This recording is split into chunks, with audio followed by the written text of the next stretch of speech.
Hello everyone, welcome to this Halloween special. Thank you for the lightning. This is a fighting fantasy book that has been translated to computer. I've done one of those once before. That was The Forest of Doom. This is House of Hell, and I couldn't think of a better thing to play for Halloween. I really couldn't. So what we're going to do is we're going to make the character. Then we got one shot at this, one video, no matter how long, how short. Oh, I'm excited. I think I used to have this one. I think. But let's go. Click to continue.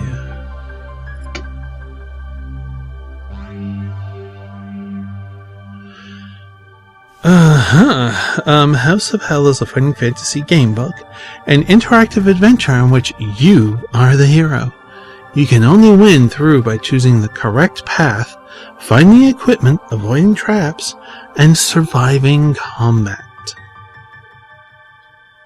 House of Hell is a little different from other fighting fantasy adventures. You start your adventure unarmed, with no provisions or potions. You have to avoid being frightened to death.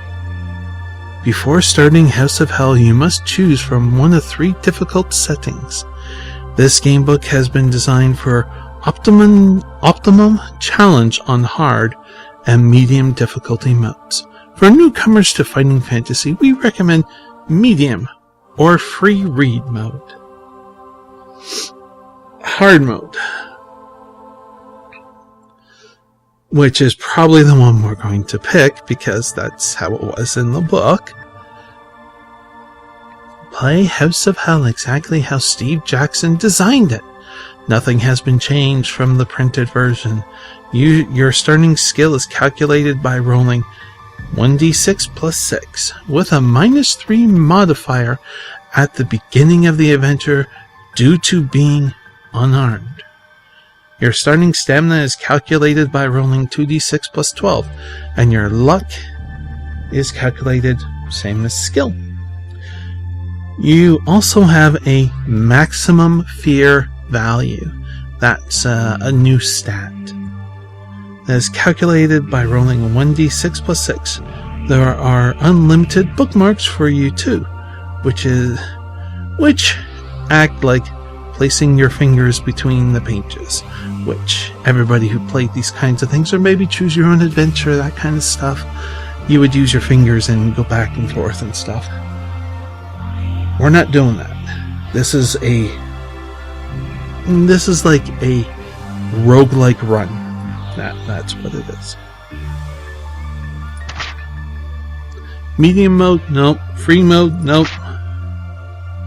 We are going hard mode. Okay.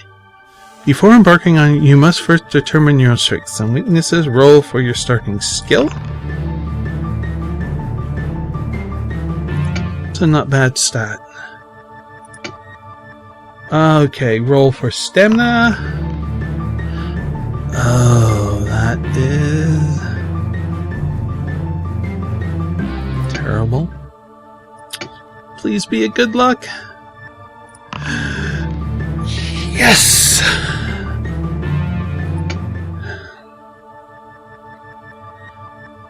You want this one high. Surviving your adventure by ensuring that your stamina never drops to 0 in House of Hell, you must also avoid being frightened to death. Roll 1 die and add 6. This total will give you your maximum fear score that you can bear. Your fear score is the number of points you can take before being frightened to death. Good luck. You'll need it. Oh! The lowest possible number. Yeah, Luckily, we have good luck. We got 12, but oh no. Oh. The rain spatters the windscreen relentlessly. You can see no more than a watery gloom as you strain forwards over the steering wheel to see the road ahead. Although the wipers flap valiantly, they are fighting a losing battle as the rain drives harder and harder. Your foot eases off the accelerator. The headlights struggle to light up the road. Damn, you curse with white-haired old man who sent you off along... You curse the white-haired old man who sent you off along this bumpy track. Probably he meant the second turn on the left. Or even the right turning. The old fool. Perhaps this is his idea of a joke. After all, didn't you notice a mischievous glint in his eye? Something vaguely sinister? But what sort of nonsense is this? So you've taken a wrong turn and got caught in a downpour in the night. The rain will ease off soon. It can't possibly keep up with this deluge for long. Then you'll be able to... Watch out! You spin the wheel frantically to the left to avoid the figure who, from nowhere, shows up in the headlights. The car bumps and jolts as it bounces over the rocky roadside and thumps into a ditch. You collect your thoughts. You are unhurt but shaken. Then you remember what happened. The body. You must have hit the figure that appeared. There was no way you could have avoided him. You spring out of your car, praying that he is still alive. Your clothes soak up the rain as you hobble back to the road. In the darkness, it is difficult to see anything, but there's no sign of a body. You consider the situation. Are you certain that it was someone and not a trick of the light? Yes. You can remember the arms held up in fright as the car collided, and the look of anguish on his face. His face! There was something familiar about that face. A man you recognized. An old man with white hair. Your heart leaps. No! Impossible! With a shiver of fear, you race back to the car, jump inside, and force the key into the ignition, twisting it violently. The starter coughs, sputters, and dies. You hit the key again, but this time, a single shudder is all the engine can manage. You grasp the wheel with your hands and shake it desperately, as if to force some life into the car.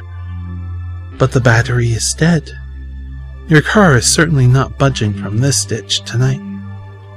Your situation is hopeless, but now the plight of your car is paramount. Where can you get help? You passed a garage at Mingle Ford, but that was some 20 miles away. As if in answer, a light appears in the distance. Someone has switched on the bedroom light. What a stroke of luck! It was at least 15 miles back that you passed the last house, and you happened to have broken down just a short distance away from someone's home. You button up your coat and open the door. From outside the car, you can see the building more clearly. Just ahead on the left, a drive winds up to a large house. It's a good 5 minutes walk away, and by the time you reach it, you'll be drenched. But how else can you call the garage? You can't afford to miss tomorrow's appointment. No. Go you must, anyway. You'll probably be able to dry off inside phoning the garage. You slam the door, turn up your collar, and set off for the house. A flash of lightning lights it up clearly for you, but in your preoccupation with the rain, the warning from above is wasted on you. The house is old, very old, and in a shocking state of repair. The light in the window is flickering, most likely an oil lamp, certainly not electric. You didn't notice the fact that that might have turned you back away. There is no telephone line going to the house. As you climb the steps to the front door, little do you realize what fate has in store for you. Tonight is going to be a night to remember. Now we turn the page. The stage is set. Ooh, nice.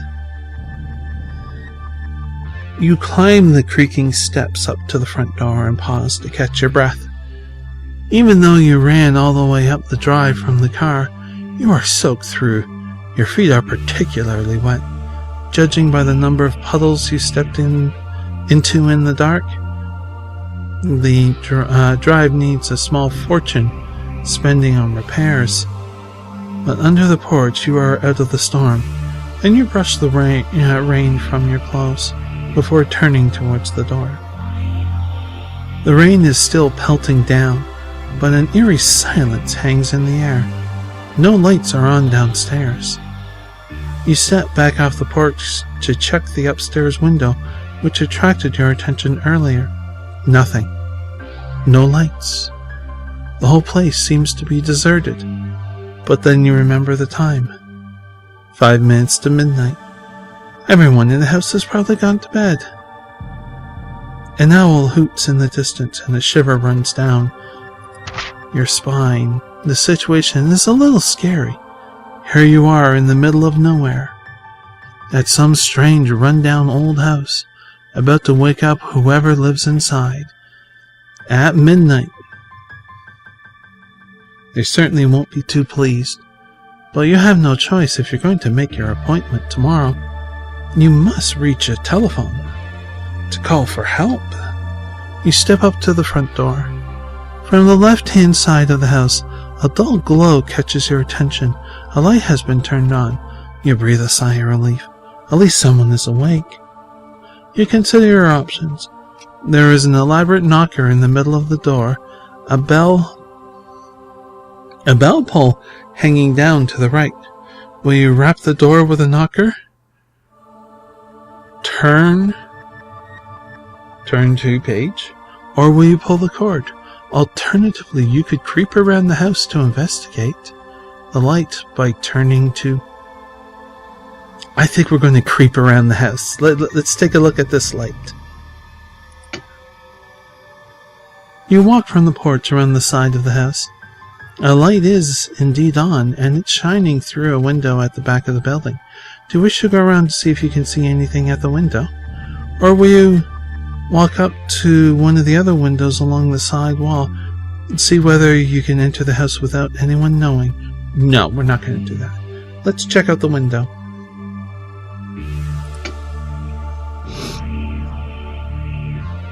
The lit window is next to a back door which leads into a kitchen. Voices are coming from the kitchen, but you cannot see anyone. Whoever is in there must be standing by the back wall out of sight. You strain to hear what is being said. There appear to be 2 people in the kitchen. They are talking excitedly. Master is getting ready. I'm starting to get excited. I've never been to one before. Do you really think we may be visited? Another man's voice, rather more controlled, replies, You know, I'm having doubts about this whole affair. She is young and she came here in all innocence. I just don't know. The 2 men walk around the kitchen, and you can see them more clearly. They are both dressed in white gowns. One is a good deal younger than the other. Do you wish to knock on the door to see whether they will let you in? Or will you wait and listen for a little longer by the... No, let's knock, because we do want to talk on the phone, right? What's this? You hear the older man ask. Someone knocking at the door at this time of night. Could it be one of the brethren? I thought everyone was here. Then the 2 men start whispering to each other in voices too low for you to hear. You wait patiently outside in the rain until Event Valley? The door opens and a voice asks, Who is it? Will you tell them about your predicament and ask to use the phone, or will you claim to be one of the brethren? No, we're going to use the phone. The door opens wide, and the older man peers out before you, inviting you in. The two men listen as you tell them your accident. Well, that is a stroke of bad luck, says the older man. But I dare say Franklin's will be able to help. Go and fetch him, Brother William. At the mention of the name, the younger man glares at his companion, but nevertheless leaves the kitchen. You ask your host what sort of place is this is, and whether he and Brother William are members of a religious group. Something like that, he replies. In fact, you have arrived at an awkward time, for tonight. He hesitates nervously. Tonight is... His sentence is interrupted by the arrival of Brother William and a tall man dressed in a black suit with long tails. Hey, Tails! Sorry. You explain your arrival to Franklin's. We do not welcome visitors here, says Franklin's solemnly, but I will introduce you to the master of the house, who will decide whether we can help. Follow me. He leads you out through the kitchen along the hallway to a reception hall and points to a seat. Wait here while I tell the Earl, he orders. Then he disappears through a doorway. Oh boy. You sit down in a solid carved chair, look around.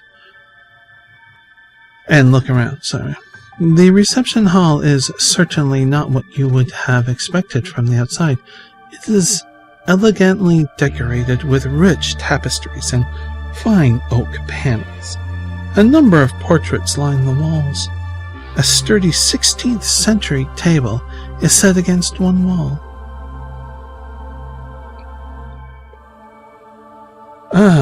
Will you wait for your host to arrive?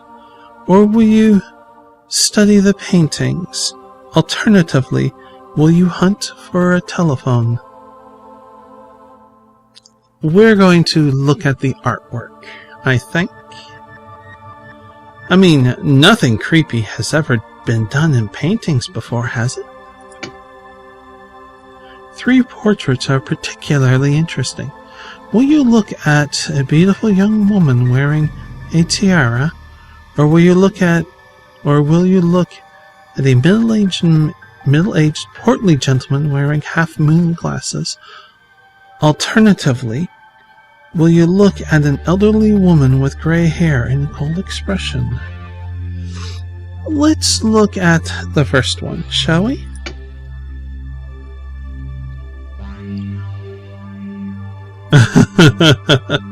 Her shock is despair. A plaque beneath the painting reads, Lady Margaret of Danvers, 1802 to 1834. You stand and admire her beauty and wonder why she died so young. As you are staring at her face, you suddenly blink and look again. Didn't you just see her lips moving? Surely not. A whisper reaches your ears, but you cannot make out this message. You lean forward and put your ears to the lips. A soft woman's voice is speaking to you. Stranger, beware of this place, for it is cursed. Many have succumbed to its power, myself included. The evil Lord Kelnor will already be plotting your death. Drink not his white wine, or if you can, be gone. Escape while you may. You step back, aghast. What sort of place is this?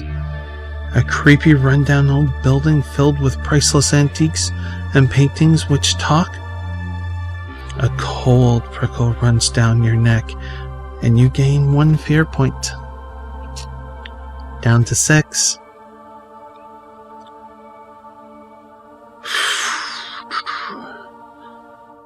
Let's see what happens. It is a risk, but I think if we run for the door, that will be worse.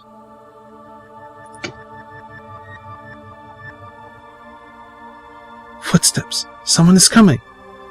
The tall man you met earlier walks in, opening the door for another tall man dressed in a red smoking jacket. May I present Lord Kelnor, the Earl of Durmer? The butler announces. The Earl holds out his hand, and you shake it. His grip is strong, and his eyes pierce yours. His lips widen to a soft smile.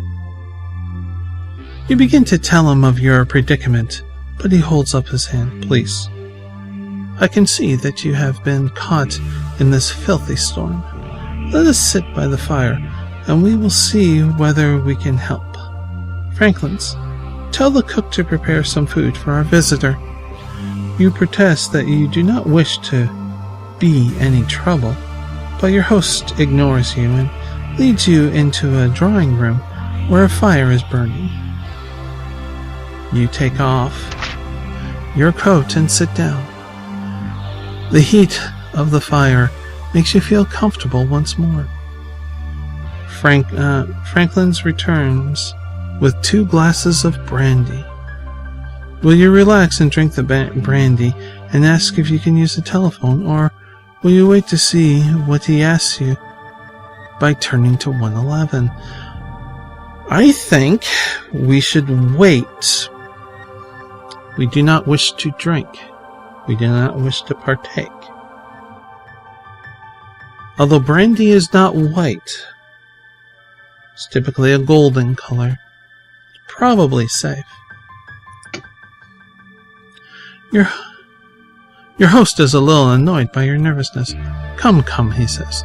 There is no need to be afraid. Has your little accident caused you to lose your nerve? Drink your brandy. You'll soon forget your fears. As you watch him, your mind begins to play tricks on you. Is his expression one of genuine concern for your welfare? Or is there a hint of something secretive in his eyes and smile? You shiver, and your fear of the situation is evident. Down to 5 points. A short while later, Franklin appears. Your meal is served, sir, he says to the Earl. Earl, you both rise and go through to the dining room. The dining room looks magnificent. A long table stretches between 2 fine chairs and is laid with gleaming silver cutlery. A rich red wallpaper covers the walls, and the room is lit by a sparkling chandelier bristling with candles, which hangs from the ceiling. You take your seat, and the butler moves behind you to offer you wine.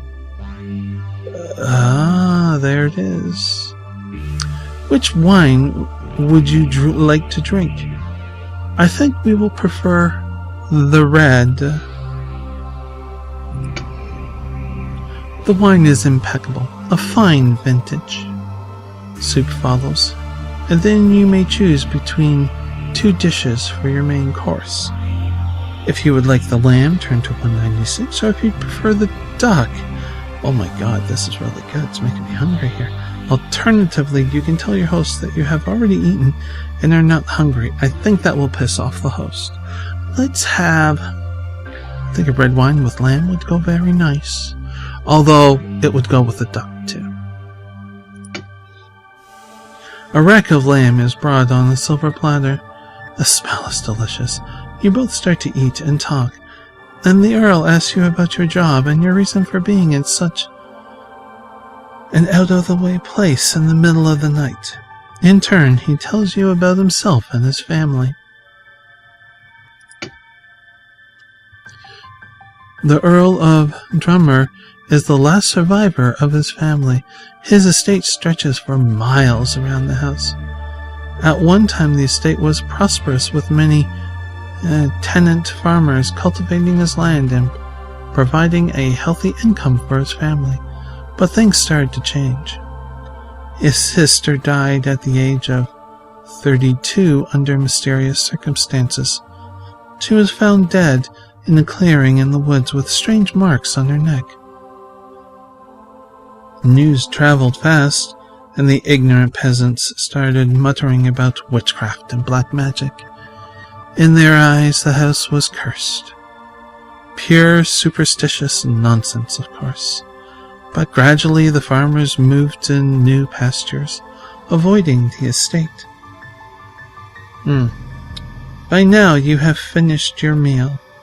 Franklin's returned to offer you fruit, cheese, coffee, and brandy.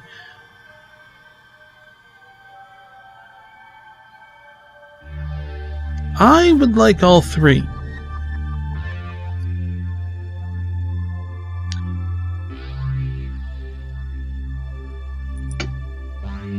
Franklin's brings them to you, and you finish off your meal. Well, my friend, says the Earl, you must be quite tired now.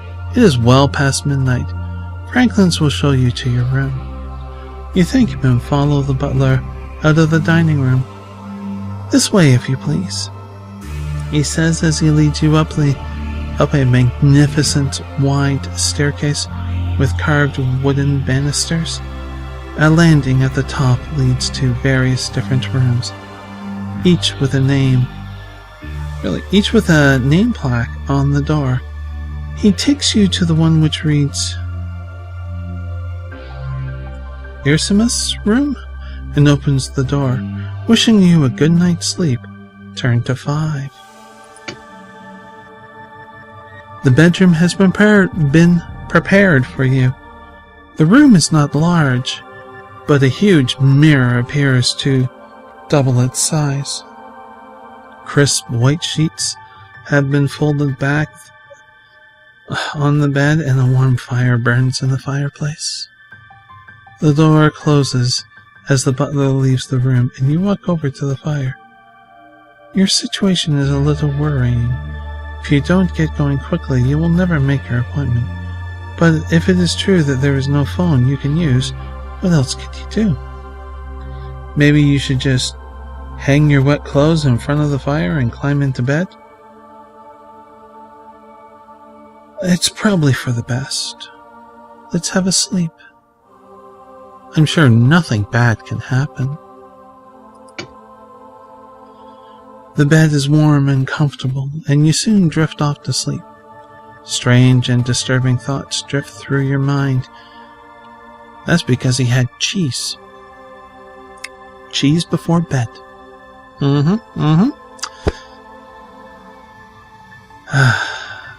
I think that's it. Okay, so sorry. Strange and disturbing thoughts drift through your mind, and you awake suddenly in a cold sweat. A noise has disturbed you, and you realize that it was the sound of the door closing. You look around the room and notice a glass containing a clear liquid by the side of your bed. Someone has brought you a bedtime drink. You spring out of your bed, try the door, but it is locked. Do you wish to swallow the drink that has been brought for you? No. Or will you try to break down the door? Break down the door. You take a short run and charge at the door. Really? I wouldn't try that technique. It shudders, and the noise reverberates through the house, but the lock holds firm, and you bounce off, clutching a sore arm. You lose 2 stamina points for the pain.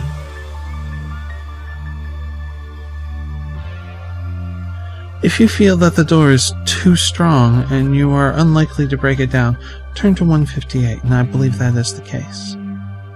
Why hurt yourself again? You can hear slow footsteps approaching your room. They stop outside the room, and a key rattles and unlocks the door. You must quickly decide what to do. Do you jump into bed and pretend you're asleep, or do you hide behind the door to surprise whoever it is about to come in? We hide. The door opens slowly, and a man shuffles into the room carrying a glass containing a clear liquid. He appears to be bent double, and his movements are slow as he gets near the bed. You realize he will soon notice that you are not there. Do you want to nip out of the room quickly and lock the door behind you? Or will you leap on the man and attack him? No, we're going to slip out, quiet as a mouse. You are on the landing overlooking the entrance hall. To your right, the passage ends at a door. To the left, the landing turns right, past a couple of doors. Do you wish to turn right by turning, or do you prefer to follow the landing around to the left? Let's go to the right. Actually, a couple of doors? No, let's go to the left, yes. You consider your best plan as you walk down the passageway. You turn right along the landing, and 2 doors are on your left. The first is Aziel written on its nameplate, and the second, Mephisto. Do you want to try either of these rooms? If so, you may enter Aziel, or you may enter Mestifo. I know that name. Let's go with that one. I'm not connected with this.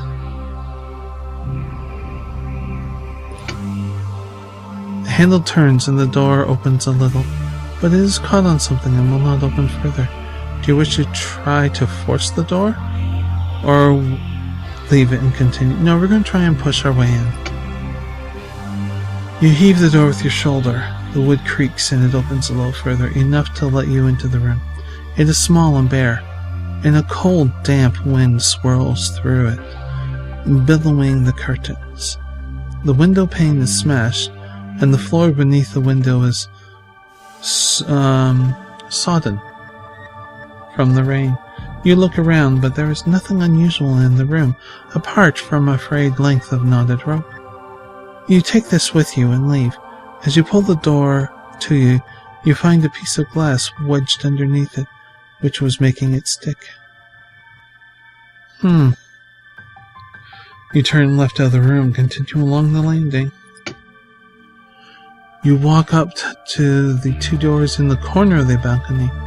The one on your left is named Balthus, and the one in front of you has no name. How about we go through the one with no name? The door opens into a narrow passageway which ends at a window. There is a door halfway along the left-hand side, and a sign on the door identifies it as Diabolus room. If you wish to try it, turn to 13. If you wish to investigate the window instead, let's investigate the window. Curtains are drawn across the window, and you approach cautiously. You gingerly part the folds in the curtain, and are revealed to find nothing there, although they seem to be safe. You are still on your guard as you draw them apart. As you do so, a thunderclap booms out and makes you jump. But you are safe, and perfectly ordinary window is uncovered. However, the heavy iron bars on the outside are a little worrying. On the upper floor? Yes. Through the window you can see nothing but the rain running down the pane of glass. But curiously, the rain is avoiding one area. Could it be that the wind is blowing the rain away from this corner? You bend down to take a closer look. Written in the condensation which has formed on the glass is a message. You read 3 words: Mordana in Abaddon. You repeat this message to yourself, then rub it off the window in case anyone else should see it. This message may be useful to you, and you will realize it when it is. Now you must head back to the landing and turn left. A short distance further on, you come to the top of the main staircase, which leads downwards. Immediately opposite the staircase is an unmarked door. Do you wish to go downstairs? Maybe you wish to try the unmarked door. Let's try the unmarked door. You step into a small storeroom. Close the door behind you. There are shelves on the left and right walls on which various household objects are stored. In front of you, in the wall facing the door, is another door. What do you want to do? Will you search through the things on the shelves? Or perhaps you want to try the door opposite. Otherwise, we're going to search the shelves. We may find something useful.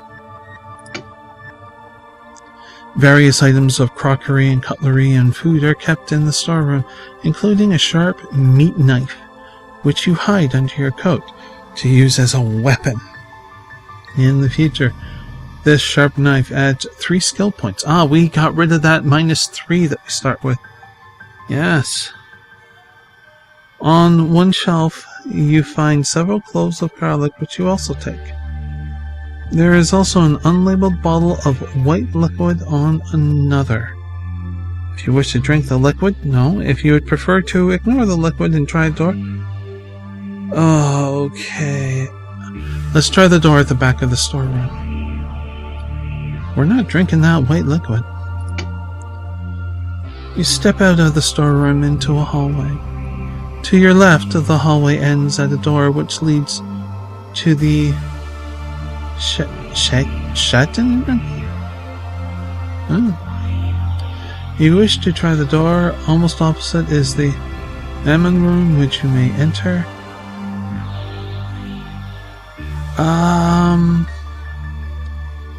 Let's try the door. You open the door and peer around. This room is a large, elegantly decorated bedroom with a 4-poster bed in one corner. There is a 3-piece suite in the center of the room, facing a fireplace. Sweet. A fire is smoldering, but the room appears to be empty. On the far side of the room there are 2 more doors. Do you wish to go in, or will you quickly close the door and leave the room? I want to go in. You step inside and close the door quickly behind you. A soft click comes from the lock. As you step forward, a voice greets you. You look around, but you see no one. The voice continues. So, our visitor is inquisitive, huh? Or are you trying to leave the house? Perhaps our hospitality is not to your liking. Maybe you would like to see some more, shall we say, amusements? The eerie voice makes you nervous. You gain 1 fear. 4 left.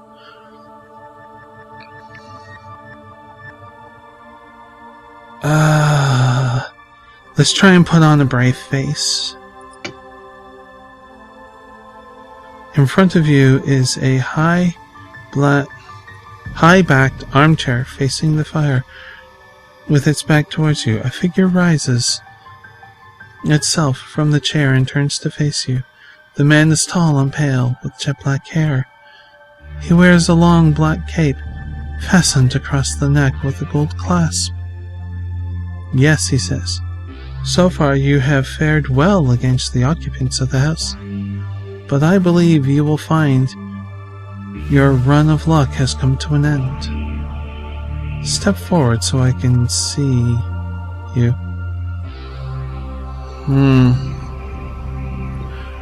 I would like to try and prepare an attack because this just screams red flag.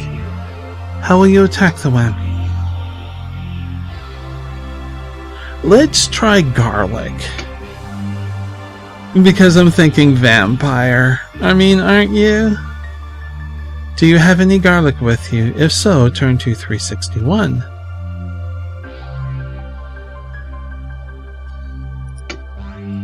You pull the garlic out of your pocket and hold it up before the man. His expression changes from one of confidence to a look of fright. As you suspected, this vampire cannot bear to be near raw garlic. Sweat breaks out on his forehead, and he backs off towards the bed. He is heading for one of the other doors in the room. You hurriedly look around, trying to decide the best way out. We try the door on the left. We try the door on the right, which he was heading for. Alternatively, you could turn around and dash quickly for the door you came through.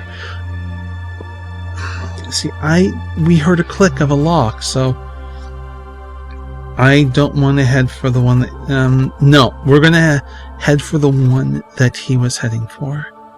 That might be good for us. You hurl the garlic at the vampire and dash for the door. He shrieks, trying to brush off the garlic as you fling it open. It opens into a cupboard, but a rather unusual one. The back wall has slid aside, revealing a secret passageway. The vampire is rising to his feet again, so you decide to risk whatever lies ahead and step through into the passageway, slamming both doors behind you. The passageway is narrow and only the faintest glow lights your way. After a short distance, you come to a staircase which leads downwards. Slowly and cautiously, you go down the stairs. After a dozen or so steps, you reach another landing, and you may follow them down further by turning to, or you may try a door in the wall of the landing. Let's try and slip away quickly. The door opens and you find yourself in a small room. There is another door leading off the room, but in front of you is a strange sight which catches your attention. A shimmering haze seems to be hanging on the wall, almost like a curtain of sparkling water. You step up to investigate it and gingerly hold out your finger to touch it. Your finger passes right through it. Plucking up your courage, you poke your head into the haze. On the other side, you realize what has happened. Your head has emerged through a large mirror into a reception room. On the wall opposite is a huge mural of a country scene, and standing in the middle of the room are a table and 6 chairs. The sound of voices outside the door startles you, and you draw your head back. Will you wait until the way is clear and step through the mirror? Perhaps you want to try the other door in this little room behind the mirror. Or instead, will you go back to the stairs and follow them down?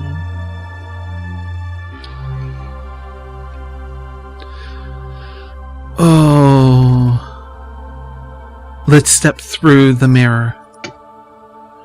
You wait until there is silence in the drawing room and step carefully back through the mirror into the room. The coast is clear. You walk over to the door and leave the room. You leave the room cautiously and looking around in the hallway. There is no one about. There is a door to your left, which you may try by turning. Otherwise, you may turn right and follow the hallway. The hallway round. Let's try the door. The door is locked. You will not be able to open it. You turn around and follow the hallway. The hallway widens, and you walk across to another hallway, and continue in the direction you were walking until you reach 2 doors opposite of each other. Will you try the door on the right? Or will you try the door on the left? Well, I'm going to try the door on the left. Why? Because I'm left-handed.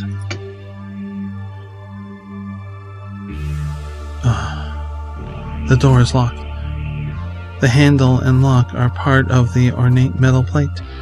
We do not have a cast iron key. Otherwise, you must try the door opposite, and quickly, because you can hear footsteps approaching from the hallway. Quickly, now, quickly. The door opens and you enter the kitchen. The room is empty and immaculately tidy, with all the knives and pots and pans hanging in neat rows along the walls. A double sink is set under a window, next to a large cooker and fridge. A great square table stands in the center of the room. There are 2 doors. One leads outside, and the other looks like a pantry door. A large bunch of keys lies on top of the cooker. Why are a bunch of keys on top of the cooker? Grab the bunch of keys on the cooker. Yes.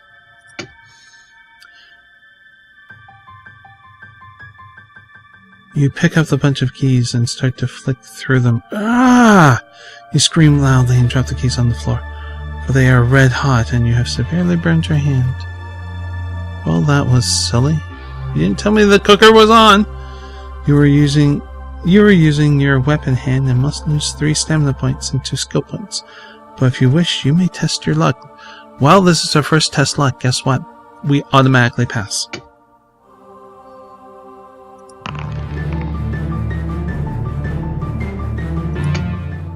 Because we had 12. You weren't using your weapon hand after all. You only lose 1 stamina point. If you have enough stamina left, turn to 254. Your fears are confirmed when the door opens. The noise has attracted the attention of some mysterious friends of the Earl of Drummer. 4 men enter the room, all dressed in white gowns and wearing goats' heads to conceal their faces. They are armed with knives and lengths of wood. It would be foolish to resist them. Grabbing your wrists, they take you downstairs into the cellars. There you enter a room in which there are 4 prison cells. 3 are already occupied, but the 4th is empty. You will be detained here at the Earl's pleasure. Your adventure has ended.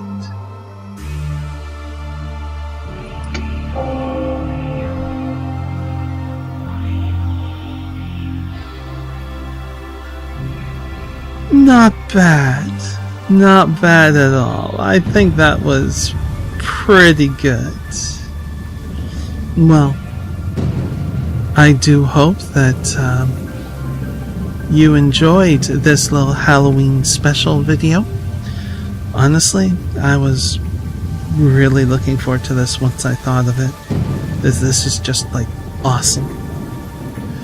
And I do hope that if you're doing anything on Halloween, that it is safe and fun and awesome.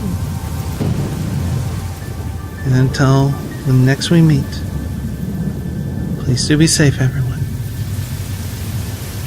And have a spooky night.